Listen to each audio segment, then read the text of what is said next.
देखिए, चुनाव का समय है, आपके सामने सारे नेता आते हैं, अपनी अपनी बातें बताते हैं कि नहीं? आपकी बात भी कोई करता है? कोई नहीं करता। आम आदमी पार्टी के नेता करते हैं? मोदी जी आए थे? आए ही नहीं। जहां जहां जा रहे हैं उनके भाषण देख रहे हैं आप, आपकी बातें करते हैं? नहीं करते। क्या बातें करते हैं मैं बताऊं? मोदी जी कहते हैं कि केजरीवाल जी चोर हैं, कहते हैं। केजरीवाल जी कहते हैं कि मोदी जी चोर हैं। मोदी जी खुद को ईमानदार बताते हैं, केजरीवाल जी खुद को ईमानदार बताते हैं। और ये खेल है इनका, मैं ईमानदार हूं वो चोर है, मैं अच्छा हूं वो बुरा है। और इसी खेल में ये सारा चुनाव प्रचार वो खत्म करते हैं कि नहीं? लेकिन असली बात क्या है? क्या ये आपके इश्यूज हैं? आज ये हैं आपकी समस्याएं? अरे आप तो अच्छी तरह से जानते हैं कि दोनों के दोनों ईमानदार नहीं हैं। आप तो अच्छी तरह से जानते हैं कि दोनों एक जैसे हैं। आप तो अच्छी तरह से जानते हैं कि दोनों का काम यही है कि देश का ध्यान ये इधर उधर भटकाएं ताकि असली समस्याओं की बात नहीं हो। आप अच्छी तरह से पहचानते हैं, क्योंकि आप जानते हैं कि आपकी समस्याएं क्या हैं। आप जानते हैं कि किन परिस्थितियों में आज आप जी रहे हैं। इस देश की राजधानी में, ये दुनिया से सबसे बड़ी शहरों में गिना जाता है ये शहर, इस देश की राजधानी में कैसी कैसी परेशानियों से जूझ रही है जनता, ये जनता अच्छी तरह से समझ रही है, जान रही है। क्योंकि आप रोज सुबह उठकर काम पे जाते हैं। जिसका काम है वो काम पे रोजगार करने के लिए जाता है, जिसका नहीं है वो काम ढूंढने के लिए निकलता है। आप पूरे दिन मेहनत करते हो, कहीं किसी ठेकेदार ने दिहाड़ी पे लगा दिया, लग जाते हो। कम दिहाड़ी दे रहा है, कोई बात नहीं, कुछ तो कमा रहा हूं, कर लेते हो काम। सुबह से शाम तक मेहनत करते हो, गर्मी में मेहनत करते हो, सर्दी में मेहनत करते हो। इस जहर भरी हवा के किस्से में सांस नहीं ले पाते, फिर भी मेहनत करते हो, फिर भी मेहनत करते हो। सांस नहीं आ रही है, फिर भी मेहनत करते हो। कोरोना हो रहा है, फिर भी किसी न किसी तरह से कोशिश करते हो कि कमाओगे।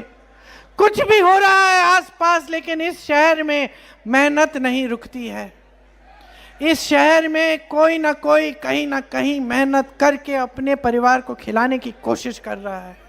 सबकी यही परिस्थितियां हैं, सबकी यही परिस्थितियां हैं कि बड़ी बड़ी समस्याएं हैं, बड़े बड़े संकट हैं और बेरोजगारी हर जगह फैली हुई है। आज आप सब अपने बच्चों को पढ़ाते लिखाते हैं। आज गरीब से गरीब परिवार की ये आशा होती है, ये उम्मीद होती है कि मेरा बच्चा, मेरी बच्ची पढ़ेगी लिखेगी, आगे जाकर नौकरी करेगी, मेरा देखभाल करेगी, मेरा देखभाल करेगा। गरीब से गरीब परिवार की ये उम्मीद रहती है, ये आशा होती है कि मेरे बच्चे को वो संघर्ष ना देखना पड़े जो मैंने देखा। हर माँ बाप यही चाहता है, मैंने संघर्ष किया, मुझ पे जो संकट थे वो मेरे बच्चे के सर पे ना आए, मेरे बच्चों को अपने कंधों पर वो बोझ ना उठाना पड़े जो मैंने अपने कंधों पर उठाया। तो आज के दिन में सब अपने बच्चों को पढ़ाना चाहते हैं, लिखाना चाहते हैं, सब चाहते हैं कि बच्चों की तरक्की हो।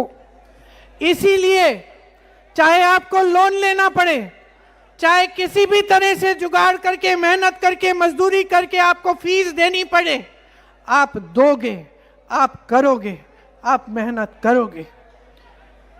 आपकी कोई मदद नहीं हो रही है आज के दिन। सच्चाई ये है, सच्चाई ये है कि आप अपने बच्चों को पढ़ाने लिखाने के लिए सब कुछ कर रहे हो, फिर भी ये उम्मीद नहीं रख सकते कि उनको रोजगार मिलेगा। सच्चाई ये है कि मैं कल परसों कहीं पार्क में घूम रही थी और मैंने देखा कि एक महिला अच्छा सा सुंदर सा कोट पहने हुए, अच्छे से जूते पहने हुए माली का काम कर रही है। तो मैंने कहा तुम यहाँ क्या कर रही हो? कहा मैं माली का काम कर रही हूँ। मैंने कहा कैसे? बोला ठेके पे है। कितनी दिहाड़ी मिलती है? वही जो मिलती है। तो मैंने कहा पढ़ाई कितनी की है तुमने? दीदी मैंने एमएससी की है। एमएससी की है, माली का काम कर रही है पार्क में, वो भी दिहाड़ी पे, वो भी ठेकेदार के लिए। ये परिस्थितियां हैं आज ये परिस्थितियां हैं कि आपके बच्चे की जो फीस है वो आप भर नहीं पा रहे हो। आप सुबह उठती हो, अपने बच्चों को वर्दी पहनाती हो स्कूल के लिए, वर्दी पे जीएसटी है, महंगी है। मोज़ों पे जीएसटी है, जूतों पे जीएसटी है, पढ़ाई की किताबों पे जीएसटी है, पेंसिल पे, पेन पे जीएसटी है, दांत मंजन करते हो मंजन पे जीएसटी है, हर चीज पे टैक्स है। पेट्रोल डीजल महंगा है। आप सुबह उठते हो, ब्रेड मक्खन खिलाते हो बच्चे को, मक्खन पे जीएसटी है, ब्रेड पे जीएसटी है, चाय पे जीएसटी है, दूध पे जीएसटी है, हर चीज पे जीएसटी है, हर चीज पे टैक्स भर रहे हो, हर चीज महंगी हो रही है, गुजारा नहीं हो रहा है। कितना भी काम कर लो, कितनी भी मेहनत कर लो, 2-2 सदस्य, 3-3 सदस्य परिवार के जाकर मजदूरी करें, फिर भी पूरा नहीं हो रहा है। और ये इस शहर में हो रहा है जहां देश भर से पलायन करके लोग आते हैं। किस लिए? रोजगार ढूंढने के लिए। एक जमाने में किस लिए आते थे? कि सरकारी नौकरी मिल जाएगी। लाइन लगी रहती थी नेताओं के घर के बाहर कि हमारे लिए सरकारी नौकरी हो जाए, हमारा जीवन बन जाएगा, हमें पेंशन मिलेगा, अच्छा हम रिटायर हो जाएंगे तो भी घबराहट नहीं होगी, सुरक्षित रहेंगे, कुछ कुछ आते रहेगा। सच्चाई ये है कि आजकल हमारे बच्चों की भी महत्वाकांक्षाएं बढ़ गई हैं। मेरी बहनें यहाँ बैठी हैं, आप भी काम करती हो, मजदूरी करती हो, जॉब करती हो, कहीं ना कहीं आप काम करती हो, घर आती हो, फिर भी नहीं आराम नहीं कर सकती। हमारे समाज में महिला सबसे ज्यादा बोझ उठाती है। महंगाई का बोझ सबसे ज्यादा महिला उठाती है, हर तरह से। सिर्फ इस तरह से नहीं कि वो जो दुकान जाती है और जो 5 चीजें खरीदनी है उसमें से 3 मिलती हैं, 2 छोड़ के आ जाती है। सिर्फ इस तरह नहीं कि बच्चों के लिए खाना बनाती है, परिवार के सदस्यों को खिलाती है और वो भूखी सो जाती है। सिर्फ इसलिए नहीं कि जब समाज में गुस्सा पैदा होता है, नाराजगी पैदा होती है, बेरोजगारी बढ़ती है, तो घर पे जो मुश्किलें हो उस पे बरसती हैं। सिर्फ इसलिए नहीं कि कुछ भी करके अपने बच्चों को बड़ा होते हुए देखती है, पढ़ाती है, लिखाती है, संघर्ष करती है, सेवा करती है, हमेशा अपने आप को आखिर में रखती है, फिर भी अपने बच्चों के लिए कुछ कर नहीं पा रही है आज। इसलिए समाज का बोझ सबसे जो गहरा बोझ है, सबसे जो भारी बोझ है, वो महिला ही लेती है। आज हमारी बच्चों की महत्वाकांक्षाएं बदल गई हैं। आज छोटे से छोटे बच्चे अपने माँ बाप से सबसे पहले फोन मांगेंगे, फिर बोलेंगे कि देखो हम सोशल मीडिया पे देख रहे हैं, सोशल मीडिया पे देख रहे हैं कि वो फलानी कमीज चाहिए हमको, वो पैंट चाहिए, वो जूते चाहिए 500 रुपए के, हमारे दोस्तों के पास है। और माता पिता सोच रहे हैं कि हमें किसी ना किसी तरह से इसको भी दे देना चाहिए। तो महत्वाकांक्षाएं बढ़ रही हैं। सोशल मीडिया पे सब कुछ दिख रहा है कि अमीर लोग किस तरह से ऐशो आराम में जी रहे हैं, कि इस देश में अडानी जी और अंबानी जी की शादियां किस तरह से हो रही हैं। जितना बड़ा ये है, जितनी बड़ी ये किताब है हमारी संविधान की, उतने बड़े बड़े गहने हैं इनके, मोटे मोटे, पूरा देश देख रहा है। ये जी रहे हैं आराम में, ये ऐश कर रहे हैं, इस देश की संपत्ति इन्हें दी जा रही है। मोदी जी सब कुछ अडानी जी को दे रहे हैं, सब कुछ अंबानी जी को दे रही हैं। देश की बिजली, देश के कोयले के खदान, देश के बंदरगाह, देश की जमीन, देश के हवाई अड्डे, देश का पेट्रोल, सब इनका। अरे किसका है ये? किसका है? ये आपके बच्चों का है, ये आपका है। किसी को हक नहीं है कि मुफ्त में किसी को दे दिया, पकड़ा दिया। किसी का हक नहीं है कि इस देश की जनता को इस तरह से अपमानित किया जाए, चाहे प्रधानमंत्री हो, मुख्यमंत्री हो, कोई भी हो। अपना कर्तव्य भूल गए हैं, ये गुलाम बन गए हैं बड़े उद्योगपतियों के। ये देश गुलामी से निकला है। इस देश के नेताओं को खड़ा होना चाहिए। इस देश के नेताओं का कर्तव्य है कि इस देश को बेचे नहीं, लेकिन इन दोनों ने इस देश को बेचा है। ईमानदारी का मुखौटा है इनका। इनके 10 सालों का राज देखो, क्या मिला है जनता को। मैं अभी जहां से आ रही हूं, मुझे बताया गया, देखो ये जो मकान है ये इंदिरा जी ने दिलवाए थे।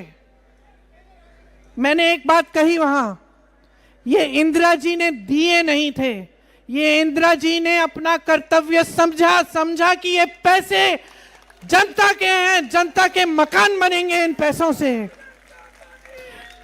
इसी शहर में इंदिरा जी का वास है, जहां आज म्यूजियम बना है। जाके देखिए, कभी मौका मिलता है, फुर्सत मिलती है, जाके देखिए, आप चौंक जाएंगे कि देश की प्रधानमंत्री थी। और इस ऐसे, ठीक है घर अच्छा है, सही सा घर है, छोटा नहीं है, लेकिन सादगी का जीवन था, वो हर जगह दिख रहा है उस घर में। और यहां क्या राजमहल, शीश महल बन रहे हैं।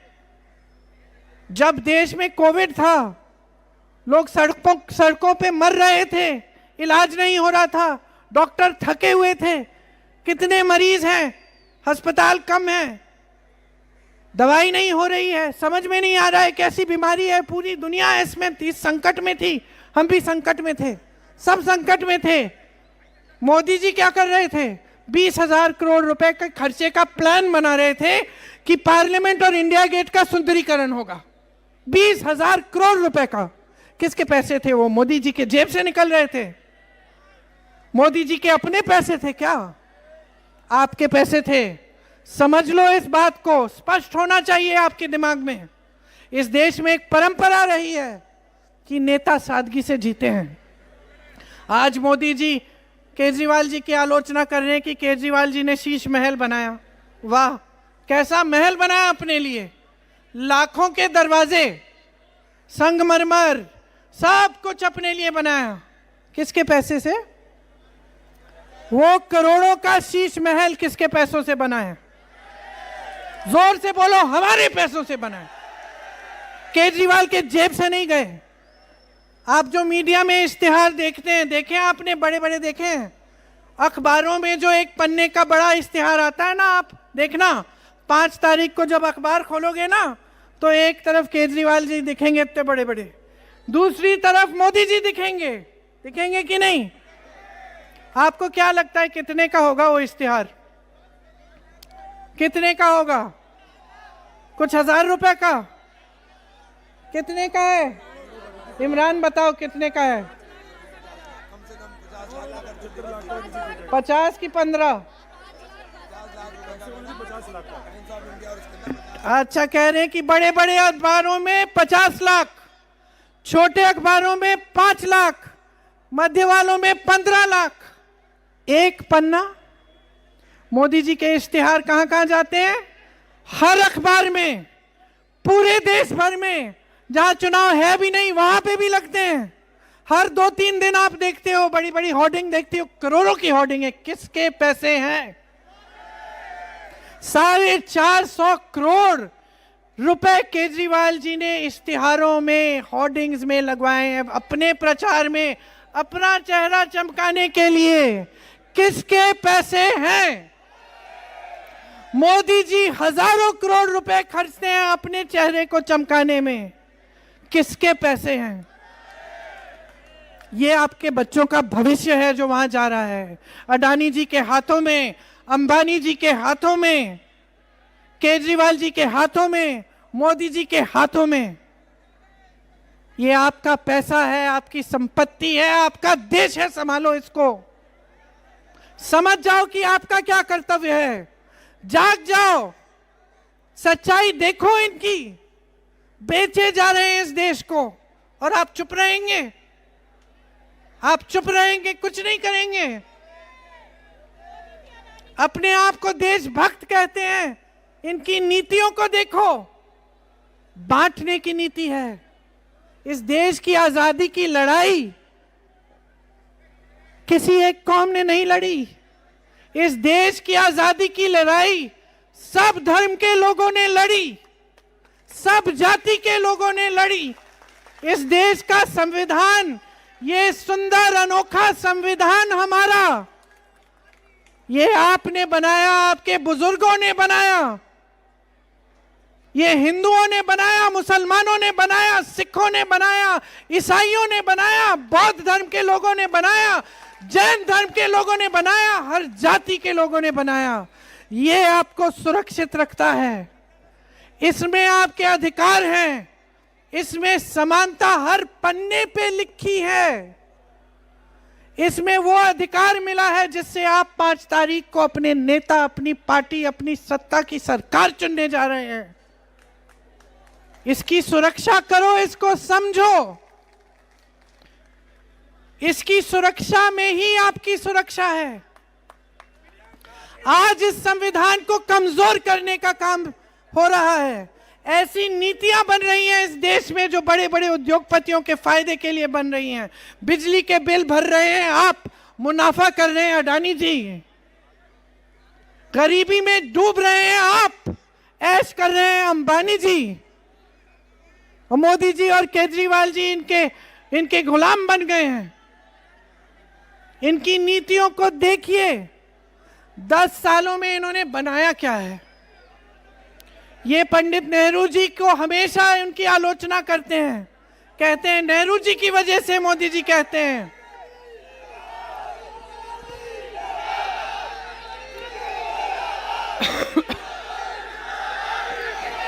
मोदी जी कहते हैं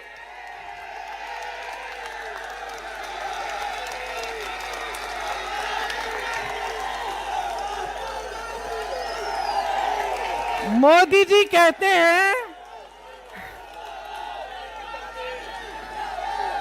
जी कहते हैं कि नेहरू जी की वजह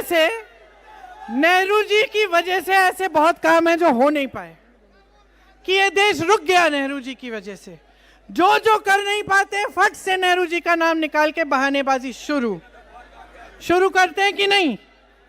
और केजरीवाल जी क्या कहते हैं कि मोदी जी की वजह से काम नहीं कर सकते। ऐसे रोंदू नेता मैंने जिंदगी में नहीं देखे। इतने बड़े कायर मैंने जिंदगी में नहीं देखे। मैं इंदिरा गांधी जी की पोती हूं।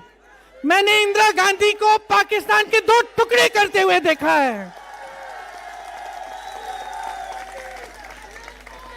और इनकी कायरता पे मुझे हंसी आती है कि छोटी सी जिम्मेदारी नहीं ले सकते, इतनी जिम्मेदारी नहीं ले सकते कि आपकी सड़कें बनाएं, इतनी जिम्मेदारी नहीं ले सकते कि आपके लिए अस्पताल बनाए। अरे नेहरू जी ने तो एम्स बनाया था, आज तक आप एम्स जाते हो इलाज के लिए। क्या बनाया इन्होंने? कौन सा आईआईटी बनाया, कौन सा आईआईएम बनाया, कौन सी पाठशालाएं बनाई? आज दिल्ली को देखिए, शीला दीक्षित जी ने क्या नहीं किया। यहाँ का सुंदरीकरण, और उस पर 20,000 रुपए नहीं खर्चे। सुंदरीकरण किया, ग्रीन एरिया बढ़ाए, सीएनजी की बसेस, ताकि आपका ये जो प्रदूषण है ये कम हो। आज आप सांस नहीं ले पा रहे हैं। सड़कें बनाई, बड़े बड़े मॉल के जो उनकी नींव डाली, जो आज आपके हर जगह बड़े बड़े मॉल दिख रहे हैं। बिजनेस के कॉम्प्लेक्स बनाए, आपके नालों की सफाई कराई, पीने का पानी दिलवाया, कॉलोनियों का नियमितीकरण किया। ये सब काम करे उन्होंने। इन्होंने क्या किया? शीला जी को जलील किया, उनके बारे में उल्टा सुल्टा बोला और अपनी ईमानदार राजनीति का नाम लेकर उभरे और आगे आए केजरीवाल जी। और 10 सालों में आपके लिए कुछ नहीं कर पाए।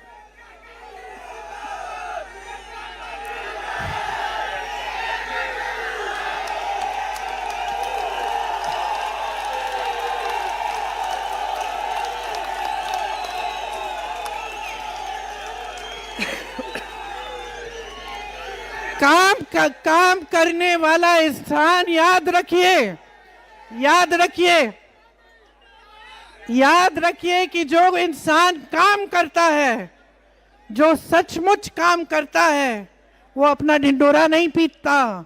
वो हर जगह जाकर ये नहीं कहता कि मैंने किया, मैंने किया, मैंने किया। मैं देख रही थी संसद में, इन्होंने मिडिल क्लास के लिए एक वो टैक्स स्लैब बदल डाला, और ऐसे ऐसे करके मोदी जी जो तालियां अपने लिए बजा रहे थे, मैं सोच रही थी कि काम आपने किया, ताली भी आप बजाएंगे? अरे ताली तो किसी और को बजाने दो।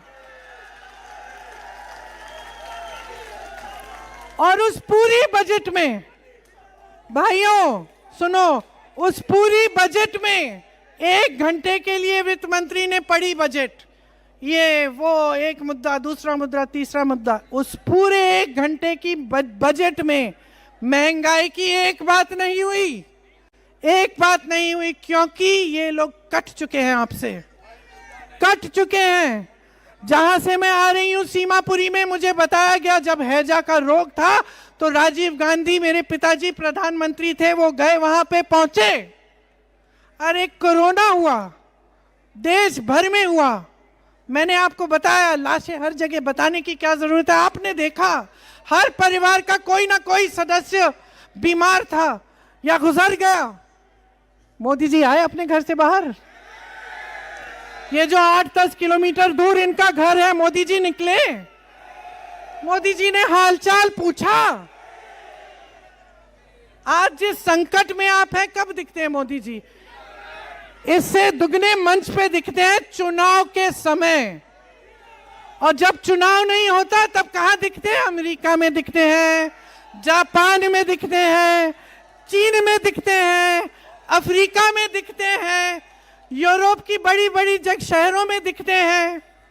कभी किसी से हाथ मिला रहे हैं, कभी किसी प्रधानमंत्री से गले मिला रहे हैं, कभी किसी राष्ट्रपति से गले मिला रहे हैं, लेकिन न सीमापुरी आएंगे, न यहाँ आएंगे, न ओखला जाएंगे, न जंगपुरा जाएंगे, अपनी दिल्ली में नहीं दिखेंगे। कोई मतलब ही नहीं है, कोई मतलब ही नहीं है। आदत जो बिगाड़ दी है आपने, आदत बिगाड़ दी है भाई और बहनों। एक समय में प्रधानमंत्री किसी के घर में जाता था, डांट खा लेता था। मैंने आंखों से देखा है, मैंने आंखों से देखा है। मेरे पिताजी एक गांव में मुझको लेकर गए, अमेठी में, वहां एक महिला ने खूब कस के डांटा कि राजीव भैया आए तो हो, प्यार तो करते हैं तुमसे, लेकिन यहाँ की सड़क बनाई नहीं, और जब तक यहाँ की सड़क बनाओगे तब तक प्यार मिलेगा, वोट नहीं मिलेगा। और मेरे पिताजी ने उसी समय, मैं 10 साल की थी, मेरे पिताजी ने मुझे समझाया, मेरे पिताजी ने मुझे समझाया कि इसको कहते हैं जागरूक जनता, कि बेटी ये देश मजबूत तब तक रहेगा जब तक इसकी जनता अपना हक समझेगी कि किसी भी नेता को डांट सकती है, सवाल उठा सकती है। आज पूछिए ना सवाल मोदी जी से, पूछिए, जेल में डाल देंगे। एक इंसान पूछता है सवाल इनसे, राहुल गांधी, एक राहुल गांधी इनसे सवाल पूछता है। ये प्रधानमंत्री अपने घर से निकलते नहीं है, और वो राहुल गांधी 4000 किलोमीटर पैदल चलता है इस देश की एकता के लिए, आपके लिए। लेकिन मैं कह रही थी कि आपने आदत बिगाड़ डाली है। नेता, ये नेता जो भाजपा के नेता हैं, जो आम आदमी के नेता हैं, ये समझ रहे हैं कि जब जब चुनाव आएगा तो ध्यान भटका दो, वोट ले लो। तो एक तो हमेशा मंदिर मस्जिद की बातें करते हैं। अब मैं पूछना चाहती हूं, कितने चुनाव ऐसे निकालोगे, कितने चुनाव ऐसे निकालोगे कि लोगों को बांटकर मंदिर मस्जिद की बात करके आपको वोट मिल जाएंगे? कभी ना कभी तो जनता जागरूक बन जाएगी, आंखें खोलेगी। और इसी तरह से केजरीवाल जी, चुनाव आता है, इसको दोष, उसको दोष, मैंने किया, उसने किया, इसी में आपका ध्यान भटकाने का काम करते हैं। आपने आदत बिगाड़ी है, अब समय आ गया है आदत ठीक करो। बहनों, बच्चों की आदत बिगड़ती है, क्या करती हो?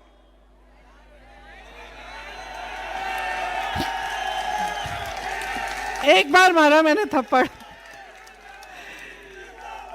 एक ही बार मैंने अपने बेटे को थप्पड़ मारा, लेकिन डांटा बहुत बार, डांटा हर बार जब उसकी आदत बिगड़ने की देखी मैंने, या अपनी बेटी की, तब डांटा, समझाया। तो अब नेताओं को भी समझाओ। बच्चे को टोक सकते हो, नेता को टोको, नेता को सिखाओ कि हमारी बात करो। चुनाव के समय हमारे सामने आओगे, मंच पे खड़े होगे, बताओ हमारी नालियां कैसे साफ कर रहे हो, बताओ हमारे पैसे कैसे खर्च रहे हो, बताओ हमारी सड़कें ठीक कब होंगी, ये जो ट्रैफिक है जिसमें हमें घुसना पड़ता है, बताओ हमें इसको ठीक कैसे करोगे, ये जो प्रदूषण है, ये जो हवा जिससे हमें हमारी सांस बंद हो रही है, इसको साफ कब करवाओगे।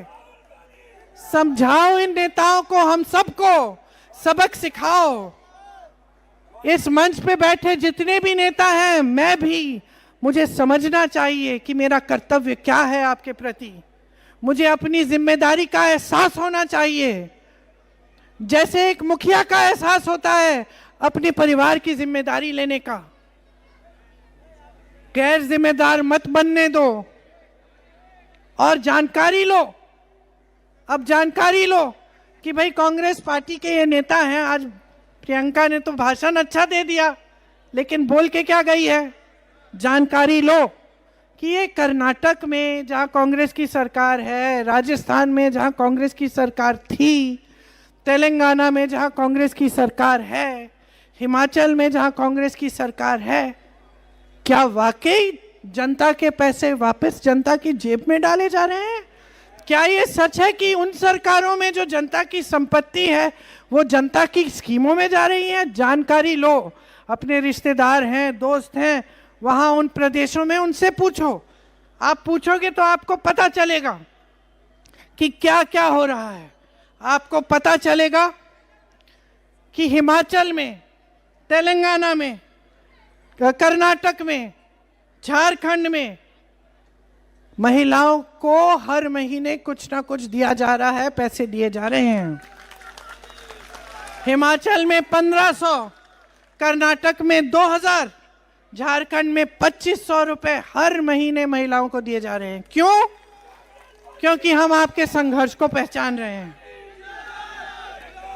आपको पता चलेगा, आप पता करेंगे तो आपको पता चलेगा कि राजस्थान में जब कांग्रेस की सरकार थी, मध्य प्रदेश में जब कांग्रेस की सरकार थी, छत्तीसगढ़ में जब कांग्रेस की सरकार थी, आज तेलंगाना में और कर्नाटक में कांग्रेस की सरकारें हैं, किसानों के कर्ज माफ हो रहे हैं। आप पता करेंगे तो आपको पता चलेगा कि कर्नाटक, तेलंगाना और झारखंड में 200 यूनिट बिजली फ्री आज के दिन मिल रही है। आप पता करेंगे तो आपको पता चलेगा कि राजस्थान में जब हमारी सरकार थी तो 25 लाख तक मुफ्त इलाज मिल रहा था। लोगों की हार्ट की सर्जरी, कैंसर का ट्रीटमेंट, आंखों की सर्जरी सब मुफ्त में मिल रही थी। आपको पता चलेगा कि आज के दिन तेलंगाना में 10 लाख तक मुफ्त इलाज मिल रहा है। हिमाचल प्रदेश में कैंसर के मरीजों को मुफ्त इलाज मिल रहा है। हिमाचल प्रदेश में बुजुर्गों का इलाज उनके घर में हो रहा है। ये सब आज के दिन जहां कांग्रेस की सरकारें हैं वहां हो रहा है, यहां भी हो सकता है। यहां कांग्रेस आपको इस आधार पर गारंटी दे रही है कि करके अन्य प्रदेशों में दिखा रही है। राजस्थान में पहली बार गिग वर्कर का बिल आया, मतलब एक विधेयक आया जिससे जो ओला, उबर, जोमैटो डिलीवरी वाले जो लोग हैं, जो डिलीवरी में काम करते हैं, उसके लिए के इंतजाम किए गए। पहली बार राजस्थान सरकार जो लोग इस तरह का काम करते हैं उनके लिए 10 लाख का बीमा है। कर्नाटक में 4 लाख का बीमा है।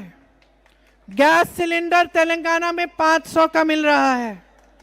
हिमाचल, राजस्थान और छत्तीसगढ़ में जब हमारी सरकार थी तब पुराना पेंशन लागू हुआ। गरीबों को घर बनाने के लिए कर्नाटक में 3.5 लाख की मदद मिल रही है।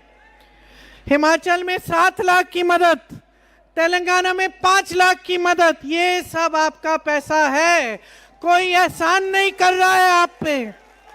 गलतफहमी में मत रहिए, गलतफहमी में मत रहिए।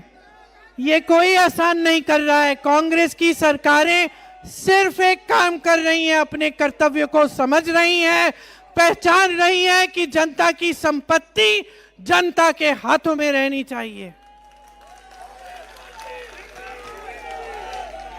ये बात आप हमेशा याद रखिए, हमेशा के लिए याद रखिए। एहसान आप कर रहे हैं। ये देश एक लोकतंत्र है। जो नेता मंच पे खड़ा है, जिसका पद है, जिसके हाथों में सत्ता है, उस पर जनता ने एहसान किया है। जनता ने अपनी शक्ति दी है उसको, जनता ने सत्ता दी है उसको। वो जनता के प्रति जवाबदेह है, उसे जवाबदेह बनाओ। आप समझो कि अगर आज यमुना नदी साफ नहीं है, अगर यहां दिल्ली प्रदेश में कूड़े के 50 तल्ले ऊंचे पहाड़ हैं, अगर यहाँ की गलियां गंदगी से भरी हैं, यहाँ की सड़कों में गड्ढे हैं, यहाँ की नालियां बंद हैं, यहाँ की हवा में जहर है, तो ये इसलिए है क्योंकि जो सरकार यहाँ चल रही है प्रदेश में और केंद्र में, वो अपनी जिम्मेदारी नहीं समझ रही है। वो आपके प्रति अपनी जिम्मेदारी नहीं निभा रही है। वो आपके साथ विश्वासघात कर रही है। आप समझिए कि जो चुनाव है, जो 5 तारीख को आप वोट डालने जा रहे हैं, इसकी क्या अहमियत है आपके जीवन में। इसकी बहुत ही गहरी अहमियत है। किसी के झांसे में मत पड़ो। कांग्रेस पार्टी यहां के लिए ऐसी योजनाएं ला रही है जो हर प्रदेश में उन्होंने करके दिखाई हैं।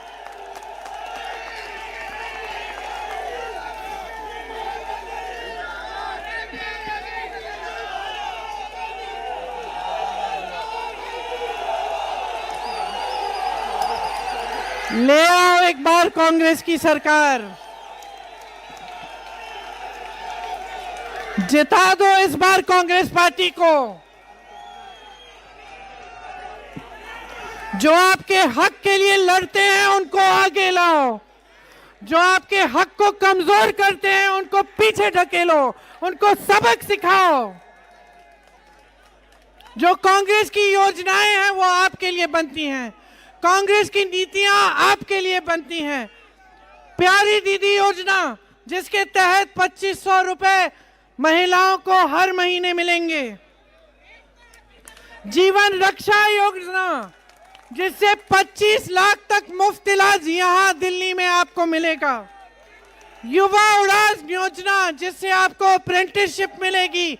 युवाओं को 8,500 रुपए हर महीने 1 साल के लिए मिलेंगे, जब तक वो अपने पैरों पे ना खड़ा हो जाए। फ्री बिजली की योजना मिलेगी, 300 यूनिट मुफ्त मिलेंगे। महंगाई से मुक्ति की योजना, जिससे 500 में आपको सिलेंडर मिलेगा, फ्री राशन का किट मिलेगा। कांग्रेस को जिताओ, हमारे उम्मीदवार को जिताओ। आइए आगे आइए, हाजी साहब को जिताइए, कांग्रेस की सरकार लाइए। एक ऐसी सरकार जिस पे आपको गर्व हो, जो इस प्यारी शहर को, जो आपकी प्यारी शहर है, जो आपकी अमानत है, उसको एक बार फिर बुलंद बनाएं, इस देश का गर्व बनाएं। जय हिंद। एक बार मेरे साथ बोलो, जय हिंद, जय हिंद, जय हिंद। धन्यवाद।